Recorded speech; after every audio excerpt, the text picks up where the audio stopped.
નમસ્તે મિત્રો. 2 દિવસ પહેલા ન્યૂઝપેપરમાં વાંચવા મળ્યું કે કેરળની કોઈ કોર્ટે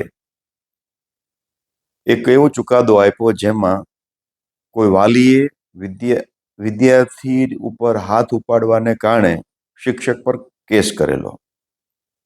તો કોર્ટે નોંધ્યું કે આ એવો કેસ નથી બનતો, એટલે કેસને ખારીજ કરવામાં આવ્યો. શિક્ષકે જે વિદ્યાર્થી ઉપર નાનકડો હાથ ઉપાડેલો એ વિદ્યાર્થીના સુધારા માટે નહોતો, નહીં કે તેને નુકસાન પહોંચાડવા માટે. આ બહુ એક વિચારવા જેવી બાબત છે.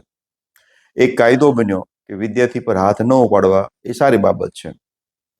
જ્યારે વિદ્યાર્થી પર હાથ ન ઉપાડવા અને વિદ્યાર્થી પાસેથી કામ લેવાનું છે, એને ડિસિપ્લિનમાં રાખવાનો છે, એને સારી રીતે ભણાવવાનો છે, એક સારો નાગરિક બનાવવાનો છે, તો આપણી પાસે એક બીજું ઓપ્શન ખુલ્લું હોવું જોઈતું હતું કે એને સમજાવવાથી, કાઉન્સેલિંગ કરવાથી. આપણે એ પદ્ધતિ ડેવલપ થઈ નથી અને શિક્ષકોના હાથ બંધાઈ ગયા.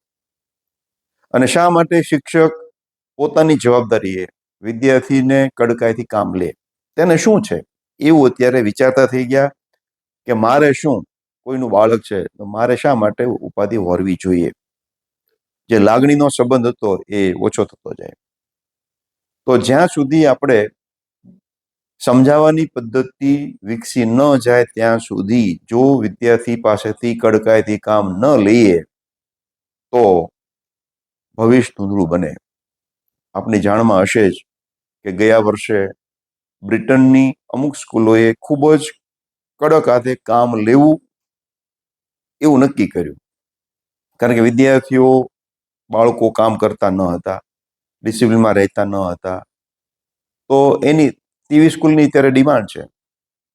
હા, મુશ્કેલી ચોક્કસ પડે, પરંતુ જ્યાં સુધી બાળક છે છેલ્લે, તો તેને ડિસિપ્લિનમાં રાખવા માટે થોડીક કડકાઈ રાખીએ તો મારા હિસાબે બાળકો માટે પણ સારું છે અને સમાજ માટે પણ સારું છે.